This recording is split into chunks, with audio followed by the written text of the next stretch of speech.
नमस्कार बंधुरा जबा किचेने आपनादेरके स्वागत जानाई। प्रतिदिनेर मतन आजও चले एसेछि नतून एकटी रेसिपि निये। आजके रेसिपि काटापोना माछेर टक।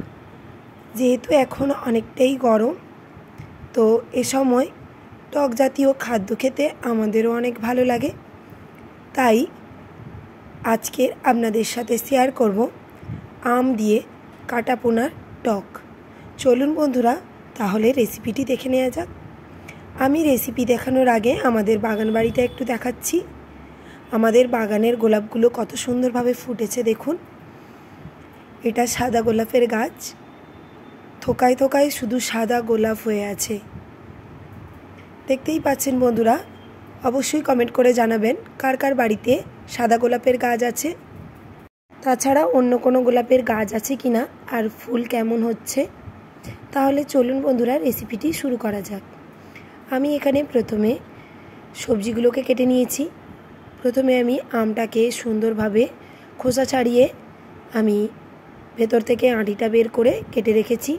তার সাথে নিয়েছি ভেন্ডি, তারপর নিয়েছি মিষ্টি আলু, তার সাথে আমি নিয়েছি এরকম কাটাপোনা মাছ। এটা আমি বাজার থেকে কিনে এনেছি। কাটাপোনা মাছের মধ্যে নুন এবং হলুদ ভালোভাবে মাখিয়ে রেখেছি। এবার কড়াইয়ে তেল গরম করে নিয়েছি। এর মধ্যে আমি দিয়ে দিলাম মাছগুলোকে সুন্দরভাবে উল্টে পাল্টে লাল লাল করে ভেজে নিতে হবে। এইভাবে টক বানালে বাড়ির ছোট থেকে বড় সবাই পছন্দ করবে। অবশ্যই এভাবে একবার বাড়িতে ট্রাই করবেন, আশা করি আপনাদের সবার ভালো লাগবে। এদিকে কথা বলতে বলতে আমি মাছগুলোকে সুন্দরভাবে ভেজে নিয়েছি। এবার মাছগুলো থেকে তেল ঝরিয়ে আমি মাছগুলোকে একটি পাত্রের মধ্যে তুলে নেব। দেখতেই পাচ্ছেন বন্ধুরা, আমি সমস্ত মাছগুলোকে কড়াই থেকে তুলে নিয়েছি। কড়াইয়ে যে অবশিষ্ট তেল ছিল তার মধ্যে আমি দিয়ে দিলাম কিছুটা পরিমাণ পাঁচফোড়ন এবং একটা শুকনো লঙ্কা। তারপর আমি এর মধ্যে দিয়ে দিলাম আগে থেকে কেটে রাখা সবজিগুলো, ভেন্ডি, মিষ্টি আলু এবং আম। তারপর ভালোভাবে সবজিগুলোকে কষিয়ে নিতে হবে। একটু সামান্য ভাজা ভাজা হয়ে এলে আমি এর মধ্যে দিয়ে দিলাম লবণ। এখানে লবণের পরিমাণটা আপনারা একটু দেখে নেবেন। তারপর আমি এর মধ্যে দিয়ে দিলাম 1 চামচ পরিমাণ হলুদের গুঁড়ো দিয়ে সমস্ত কিছু ভালোভাবে নাড়াচাড়া করে নিয়েছি। এভাবে কিছুক্ষণ সবজিগুলোকে সুন্দরভাবে কষিয়ে নিতে হবে। ভালোভাবে সবজিগুলোকে কষিয়ে নিতে হবে, না হলে ভেন্ডি মধ্যে থেকে কাঁচা গন্ধটা ছাড়বে।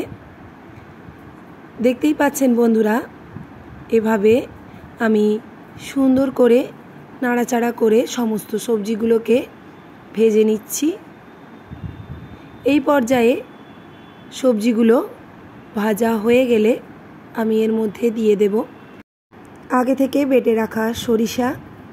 এখানে আমি সরিষাটাকে বেটে সুন্দর করে তার মধ্যে থেকে যে কালো অংশটা থাকে সেটা বাদ দিয়ে দিয়েছি এবং তার একটা সুন্দর লিকুইড ফর্ম তৈরি করে নিয়েছি। তারপর দিয়ে দিচ্ছি কিছুটা চিনেবাদাম বাটা। চিনেবাদাম বাটা দিলে এটা খেতে খুবই সুন্দর হয়। আমি চিনেবাদামটাকেও পাতলা পাতলা করে বেটে নিয়েছিলাম। এর টেস্ট অনেকটা বেড়ে যায় চিনেবাদাম বাটা এর মধ্যে দিলে।